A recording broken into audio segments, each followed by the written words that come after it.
I haven't got a clue how it's going to sound. And I'm trying to do that. So good on you for doing that. And of course, we should say that Derby Jazz is one of those institutions that's really, I mean, like the Newcastle Festival here, it's tried very hard to keep activity in people's minds. Absolutely. Absolutely. And you know, I think we really have to, you know, tip our hats to all of these institutions and the smaller jazz clubs, the tiny places that are trying to keep music going. And, you know, obviously there are still testing times for them, and we can only, you know, as musicians, try and help them as much as we can, try and assist them, and really make the public aware of the challenges. So, you know, it's a quest. Musicians have to help the venues, otherwise we won't have venues to play in. Yeah, and of course we also have to help one another, because actually enough gigs for musicians get very tough. Paul, you interest me because I should think of all the people that I've known on the scene. You've been very present online during the whole lockdown, and I think you decided pretty early on, possibly as a result of moving to a new area, that you were just going to do online things very regularly. How's that been going? It's been really good, actually. I mean, initially, in the Northeast, I've been programming these sort of lunchtime concerts since about 2011, I think, is when I started doing them. And they're always Friday at 1 o'clock. And in that first week of when everything kind of went wrong, it was actually my mum and one or two people got in touch and said, could you do something? Could you, you know, just as a sort of sense of normality, that was that first week, everything felt so completely, you know, insane. And for a lot of the people who come to the gala in Durham and the Lit and Phil in Newcastle, this is a regular thing. They go out and they quite often, I might be performing, you know, they'll see a live concert. So I thought I'd try a live stream, which meant figuring out how you do a live stream, because I'd never done any of this stuff before. But it's quite pleased to find it's not actually as difficult as I thought it would be. And fortunately, I had I'd set my keyboard up and things and figured out how to do it. And then people seem to really appreciate it. And then it became a bit of a thing just to keep me playing, if anything, because the worry for me has always been if I haven't got a thing that I'm aiming for, like a reason to do something, then I probably just won't do it. So if I'm doing a regular performance, then I've got to play. So it meant every week I was learning new repertoire and just playing, and people paying money towards it, which is obviously well received.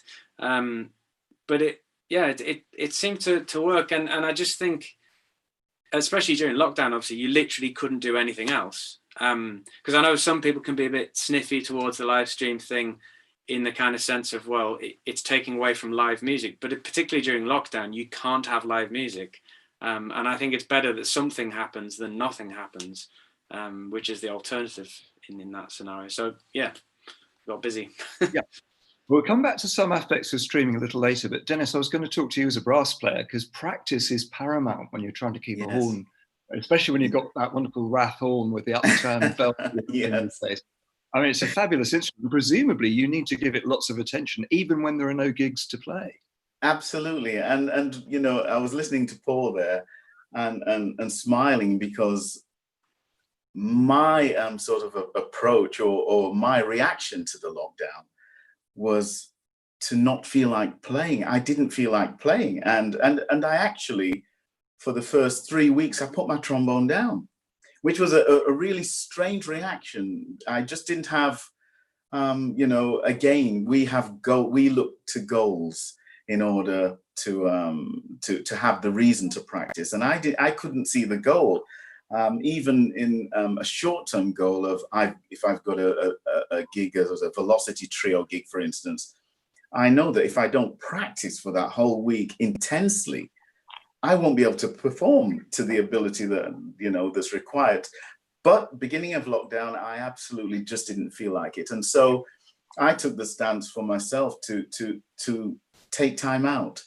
And for almost a month, almost the whole month, I took some time out and did other things. And I probably mentioned that, you know, I'm into gardening and just basically get out and and I say get out in the garden and just have a different process.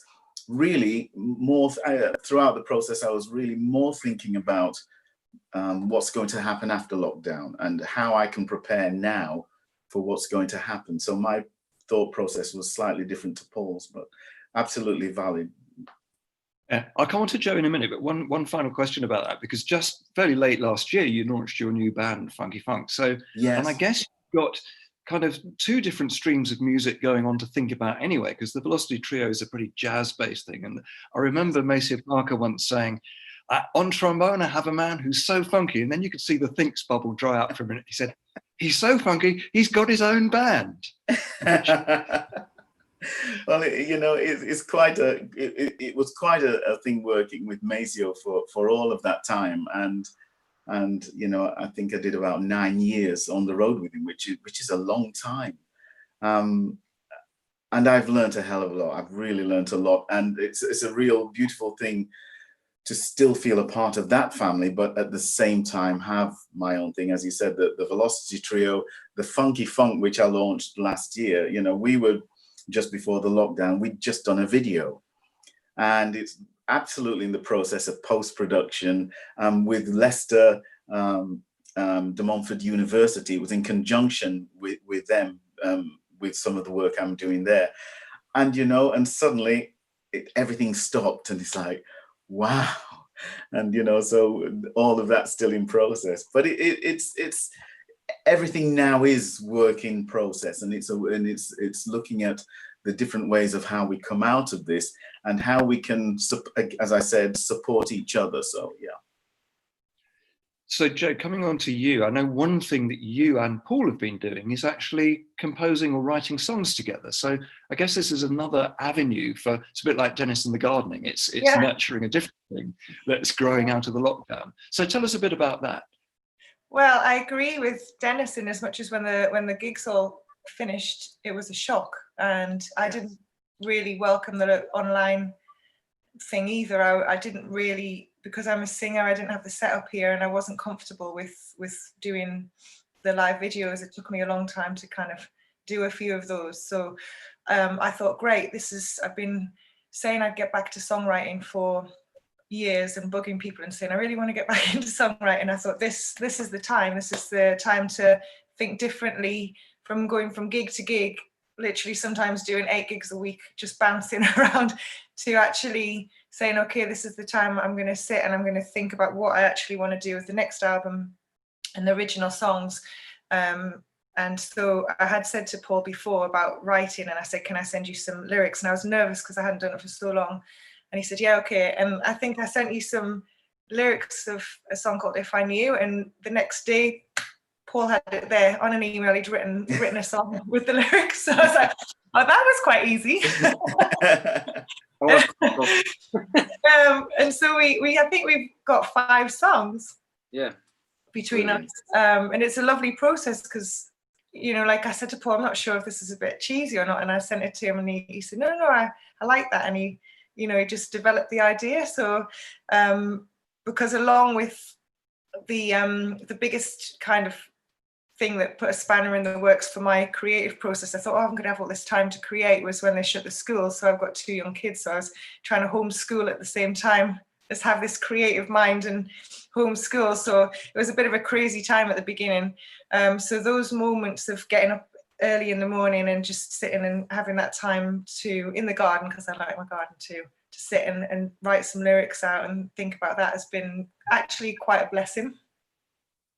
The homeschooling thing, I think, has been a big challenge for all of us who, in my case, grandchildren, or who've got children who would normally be at school when you're trying to work. So home working has been a real challenge, whatever you do. And I guess in music, particularly because we make a noise when we practice and other things, it's a challenge. Yeah, it was a challenge, especially with 2 boys that did not want mum to be teacher. No way. It was awful. Yeah, I was talking to Dennis about the fact he's got these, he's got Funky Funk, he's got the Velocity Trio, he's got other projects as well. Now, I know that in the pre-lockdown period, as well as launching the duo with Jamie McCready, you'd also been doing a Peggy Lee project and investigating her songs with, I think, Alex Webb and various other people. So do you think that any of the work that you've done as a performer has influenced you now you've come back to writing? Are there things you've drawn from your recent performing experience that's actually crept into your lyric writing? Yeah, I'm sure there must have been, because I feel like I possibly write in quite a traditional way, because I sing so many jazz standards and like, well, jazz standards, soul songs, that kind of thing, which are written in quite a structured way and lyrically. And I mean, it's always about love, isn't it? That's what song, it's love of something and just expressing yourself, I guess, from a lot of it's kind of from a personal experience, or just from watching a film or something and being able to kind of get inside of that element. But I mean, yeah, singing jazz standards, whoever sang them, Peggy Lee or Anita O'Day or whoever, I think that's probably got a huge influence on the writing as well, because you realize how clever those lyrics were, how witty, and how just time. I think it's trying to measure up to that kind of standard of songwriting, where you can write something that's timeless, that reaches everybody regardless of what it's about, and so you can't help but be influenced by that. I mean, if I could have half of the wit and that somebody like Rodgers and Hart or Cole Porter or something like that had, it's very hard putting your songs up against theirs in a set list. But yeah, there's a lot of those influences in there. Yeah, well, just watch out for those internal rhyme schemes, I always say, because they can get a bit too. So, Paul, let's talk about it the other way around. So, Joe's lyrics arrive. When you start setting lyric, and I want to get onto the fact you've also been writing a mass, for goodness sake. I mean, there's a lot of work going on in that, but although we do know the lyrics, how do you sort of meet that challenge? Well, I'm a songwriter nowadays, in that I will write my own lyrics and the music and put things together. But before that, because I've only got to that in the last few years, and I always found lyrics really hard. What I have always done is set music to lyrics, and I think it tends to go for me. And so far, all the songs we've written, Joe's sent the lyrics, so the lyrics are first, and then it's kind of finding a way to. Sometimes, yeah, the rhyme structures suggest things straight away, but actually one of the more interesting things, I think, is when it isn't obvious straight away, and you have to kind of read through the lines and find your own rhythm and your own kind of shape to it. And then it might be a case of, is it all right to change this word here, or maybe repeat this line because you think it would be nice to have that again at the end. But I think, as you're saying about Joe having sung so much of this repertoire, I think some of those structures are there in the lyrics straight away anyway, so I can kind of look at them and go, I think that might be an AABA, or it's a bit like a Michel Legrand thing. I can sort of feel where it's going before I've even and then it's that thing of, well, what's the song about? So if I knew it was quite early on, and there's all this kind of stuff about literally death all around us, and it had things about tears in there, so thinking about the teardrop kind of motif and the shape of there's various subject things that start to influence you, and then sit and improvise for a bit, and then a song starts to emerge. So it's great working with Joe and having external influences and putting it all together. Yeah. So now you've done quite a lot of sorry I just said Paul's lyrics are great as well. Absolutely, I'm sure. Before we leave you, Paul, one other thing I was going to say is that you've done, like Dennis, quite a lot of outreach work. I mean, at the time you were at Sage, you were working with quite a lot of people in that wider community. Right. How do you feel that the people who are aspiring to be musicians have been affected by what's been going on? I'll come to Dennis about the same question in a minute, but I'd be interested in your educational experience about people who've been coming through and coming up as musicians. Have they been demoralized? Have they been motivated? What are the signs you're getting? I think it's terribly sad. I mean, so all the work we did a workshop Jambone with Dennis actually back in February, and it was all working towards the jazz festival, the summer term, and everything. That I suppose the saddest thing is obviously lots of young musicians have had all these things cancelled, these opportunities, because they we couldn't perform any of this stuff in the end. And obviously such a big part of this music is performance. I think that is very sad. And in a broader sense, my worry for them is for example, students who are just coming out of conservatoire now, is the landscape, I suppose, couldn't be worse for them. I think there's a lot of feeling of what's going on, because even in normal times, obviously as a young player, especially the idea of, shall I have a career in this? All these kind of questions that come up when you're working with teenagers, that's very difficult territory because it's not straightforward.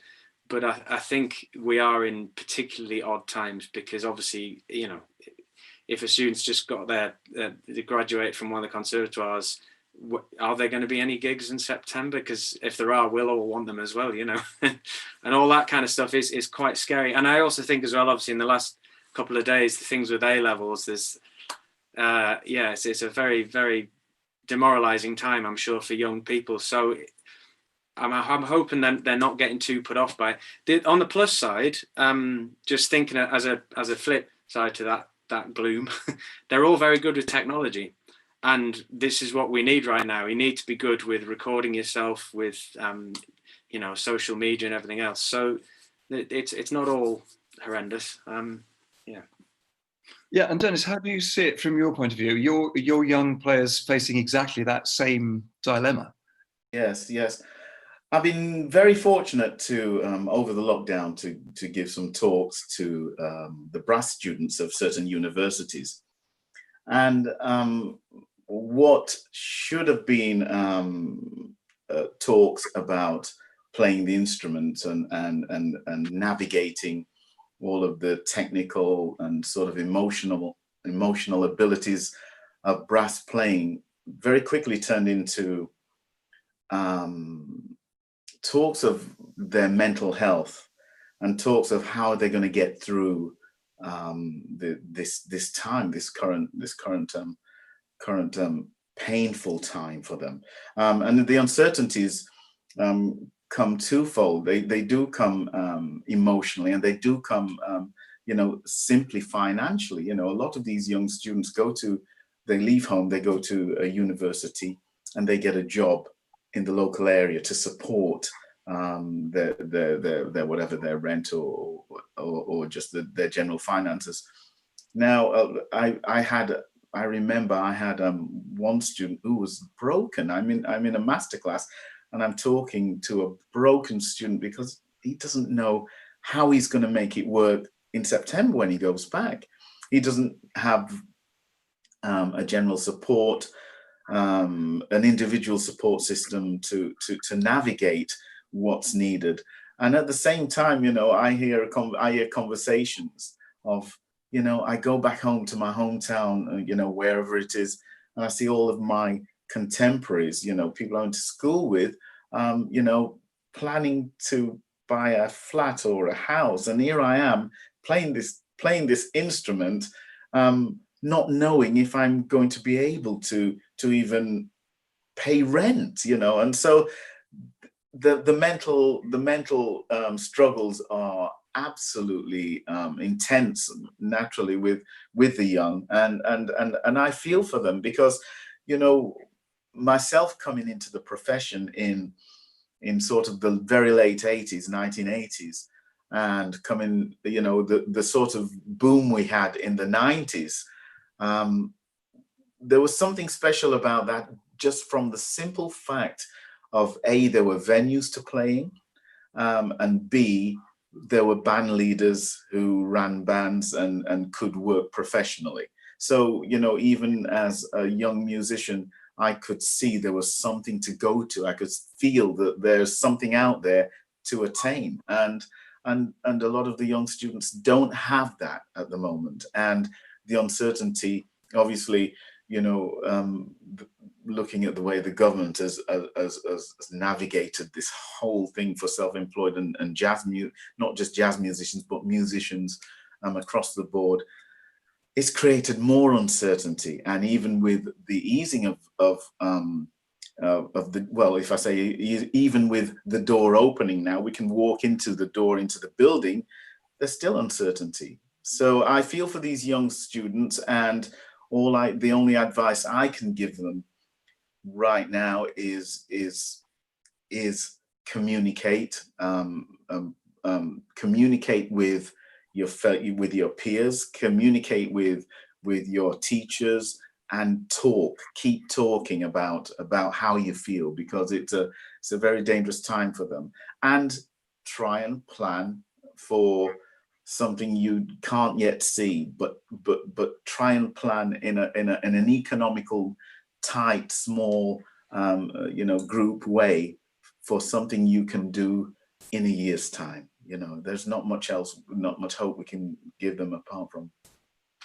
I think that's really great advice, Dennis, and I hope many people watching will pass that on to anybody else. And by the way, if you are watching, don't forget that you can donate to the Newcastle Festival to make next year's event a great event too. And you can hear Dennis and the Boss Do Trio on the schedule for next year. Yes. Joe, one thing you said right at the beginning that struck me very forcibly about the album was that it's not just musicians that have this look forward to what feeling, but I think our audiences have that too. And I was wondering, when you were saying that you felt the album actually brought some aesthetic joy into people's lives, can you talk a little more about how it's up to us really to bring what music can to the lives of those people who've been starved of it so much during the lockdown?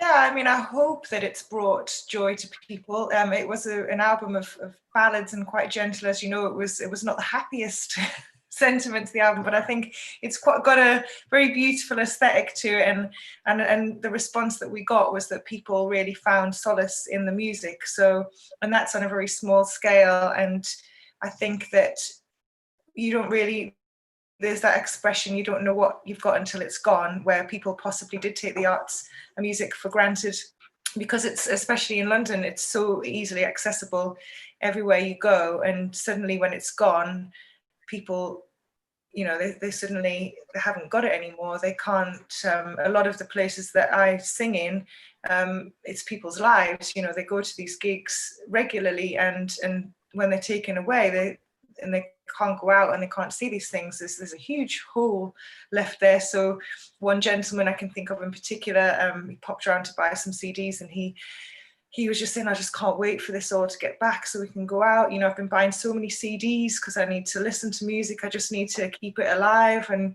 of course you can watch online, but it's not the same. It's not the same for us as musicians, because we need the audience to communicate with, and it's not the same for the audience because there's the real connection there when you're playing, isn't there? There's that thing. So, yeah, I think.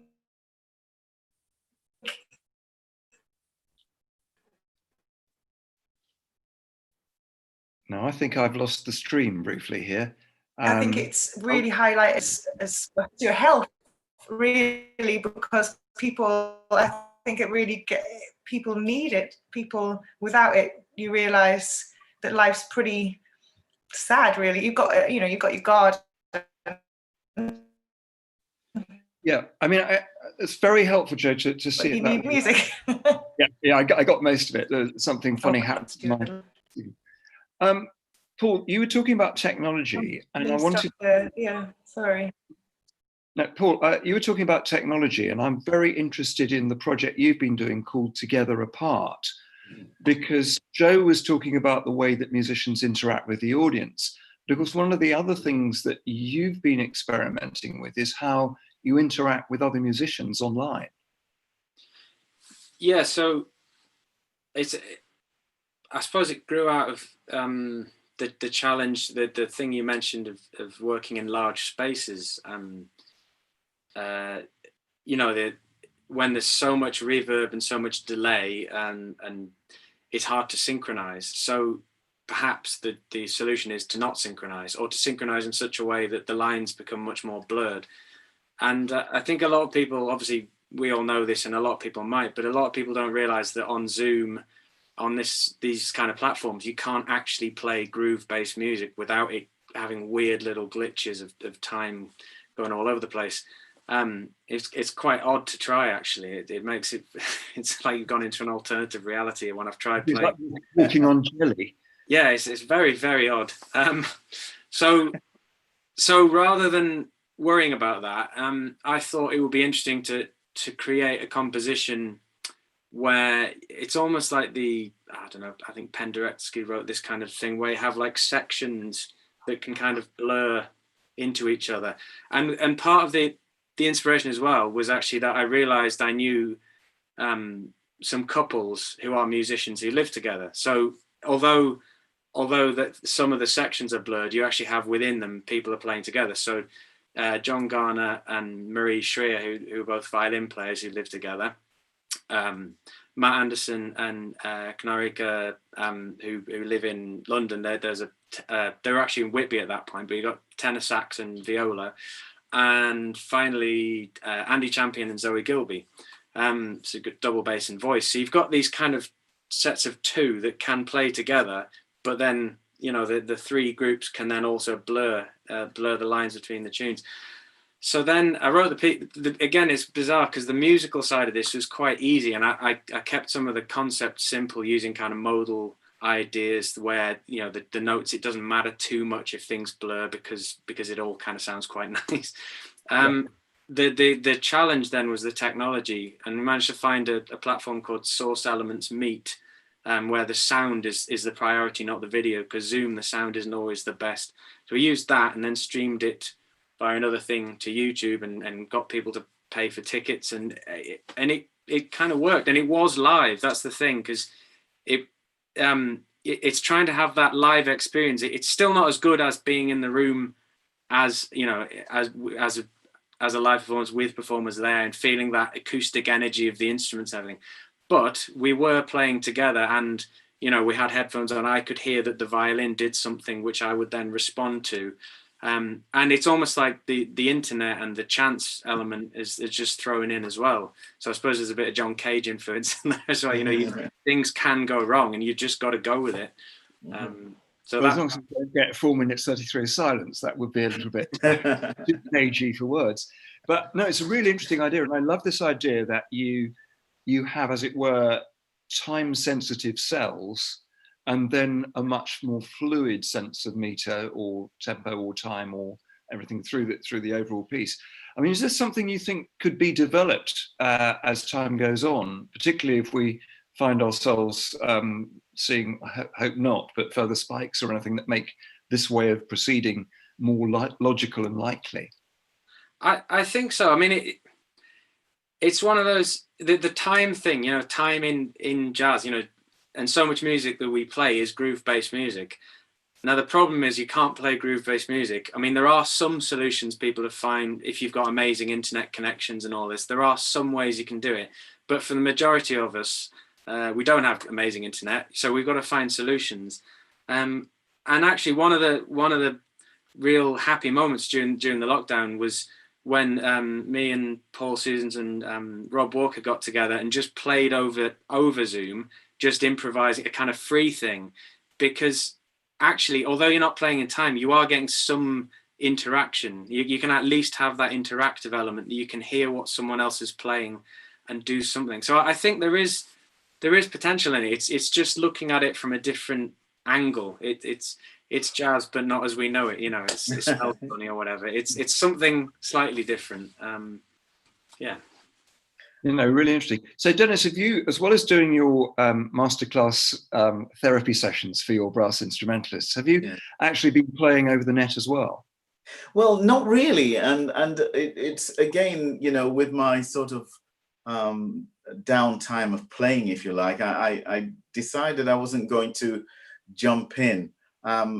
Not for any reason in particular, but I just wanted to view the landscape, if you like. I wanted to see what was happening, and it's been quite something to see so many musicians connecting, and that for me that's been a beautiful thing. And likewise, I've connected with a lot of friends, a lot of musician friends, even if I haven't actively done the collaborations online. I think I did two, sort of with a student who asked me if I'd be on his video, you know, so I did a couple, and it's been beautiful to do. And you know, going right back to what Paul said, you know, it is a new way, and I think this new way of working is going to be developed, because we can see the efficiency in it. We can see the efficiency in working in this way. I mean, just let's you know, let's take it away from music. I haven't put petrol in the car for I don't know how long. You know, all of those things. The efficiency of I give trombone lessons. I haven't had obviously anyone walking through the door, but it's really efficient, and I really have to work out that whole approach of not being able to play a duet with a student, for instance, online. Can't do the duet thing. So how do you get around that? And you find yourself slipping back into old ways, you know, trying to count when they're playing, and it just absolutely doesn't sync up, and it's all in a crazy mode. But there's something about it, and the technology is our way forward. I think I absolutely miss hearing, for instance, a brass instrument, and hearing the spit, and hearing the timbre that has all of those different emotions attached to it. I miss that more than anything, especially, you know, thinking of a group setting. But, you know, the new day says technology is going to improve to adapt to where we are, and we're going to find ourselves, you know, creating in many different ways, just as Paul is trying to find new voices and new ways of making this work. I'll come back to one of Paul's other things in a minute, but I thought what we do quickly now in the last few minutes we've got left is we talk a little about what potential live projects you've all got coming up as we graduate, as that door you were talking about, Dennis, opens a little bit further. So Joe, I know you've done, or you're just about to do your first concert with Jamie. What have you got other live things coming up, Joe, that will maybe take you into gardens or other spaces?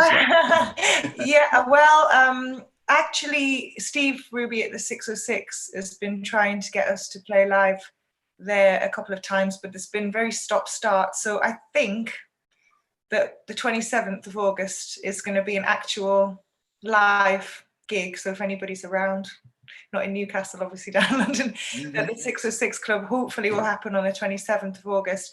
And after that, realistically, I think in my mind, I was thinking nothing's really going to happen until next year. That if we plan the tour for the album, it'll probably start in March next year, and we'll try and go around the country if we can, if everything starts to settle a little bit. But I was supposed to be out in St. Lucia next month for a festival gig, and the gig of a lifetime, and that got cancelled. You know, way back in March, like, oh, that'll still happen. But it's just been one thing, like a big snowball, one thing after another. So any gigs that come along between now and Christmas are most welcome, and I think it'll just be little by little, but planning on the tour next year, and hopefully, you know, some festivals, and booking in as much as we can, and try and get it back to some kind of where it was before, hopefully, because I love the live thing. I need people. I really need people. I really need to perform for an audience, and I don't like the technology side of things. So there's a lot to be said for the live performance. So Dennis, you were talking about the sound of spit, and the, you know, that sense of being on stage, and the, you know, the squeaks of keys on saxophones, and all that stuff that you hear. Drummers' pedals, all the stuff. Yes, absolutely. But you know, I'm trying to think forward. Not to this year, because I feel that it's going to be such a gradual getting back to any sense of normal. But I'm trying to think more summer next year. the project that I have with Funky Funk before lockdown, well, Funky Funk's a 7-piece band, so I've got to rethink that because the economics won't work out with promoters, you know. So I'm absolutely thinking small unit, duos, trios, and trying to come up with, you know, some interesting combinations. One I really want to do, and I haven't as yet formulated it in its entirety, is I want to work with a kora player, kora and percussionist, kora percussion trombones with effects. So there can be a lot of beautiful textures and beautiful colors within the harmonic landscape there. Another one is the Steve Lacey of the trombone. Yes.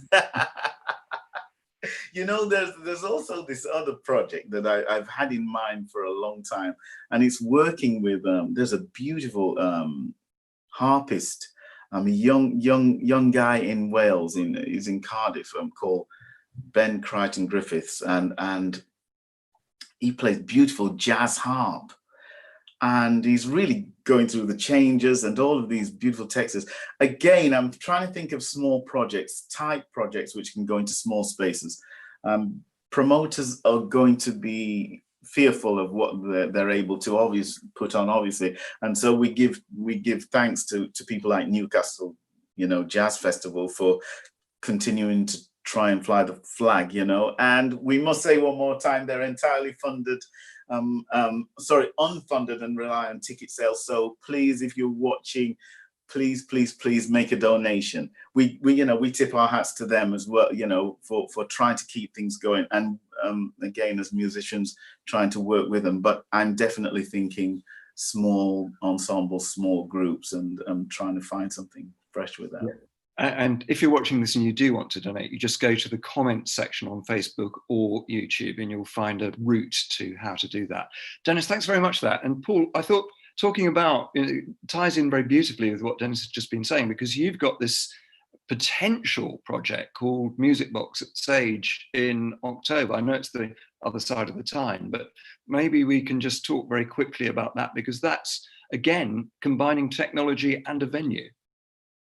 Yeah, well, so Music Box is originally meant to be happening in June, I think, and it like everything else, it's this kind of watching, waiting. It's cancelled. So, and similarly with the autumn, you know, hopefully it'll happen, but it might not, because it might. I don't know where, you know. Up until recently, the Sage wasn't sure, I think, what the government guidelines were, because they haven't changed. So hopefully there will be a gig happening in the venue. But if it isn't, it does occur to me, because when I started doing it, it came from the idea of literally the piano being a music box, the idea of a loop pedal being a music box, and because I got given a music box by uncle, like a Victorian music box. But now I suppose the laptop as well has become a music box. So maybe there's some way to kind of take this further, the analogy, the idea. But also I'm going to be doing some more live streams, but with other people. Because I've been playing a lot of solo gigs recently. So yeah, I'll be doing some gigs found a local piano shop where we're hopefully going to be doing some live streams from there. And I've got a trio album that's out in the autumn, which I'd really like to find a way to do an album launch online or something if we can't have an audience. I think the biggest thing is I feel like there's been a lot of feeling like we need to wait, but I think people need, I feel like I want to get playing and doing more culturally with other people out there if I can, and I'll make it happen myself if there aren't enough opportunities otherwise, I guess. So yeah, look out for that. I couldn't have been talking to three people who are better at making things happen around them. So it's been an absolute pleasure for the last 45 minutes to be talking to you all. So very many thanks to you, Paul, to Joe Harrop, to Dennis Rollins. It's been a fantastic 45 minutes of roller coaster going through all these various aspects of the lockdown. And I'd just like to thank all of you very much, and to thank Newcastle Jazz Festival for putting this on. So thanks to the three of you, thanks to the festival, and I hope that everybody enjoys the set this evening, which, with Jay Phelps and with Jasmine, should be great fun. So thanks again. And we all look forward, just as we've been saying, hopefully in everybody's comments, to the festival happening for real next year with live audiences. Absolutely. So thanks again, and goodbye from all of us.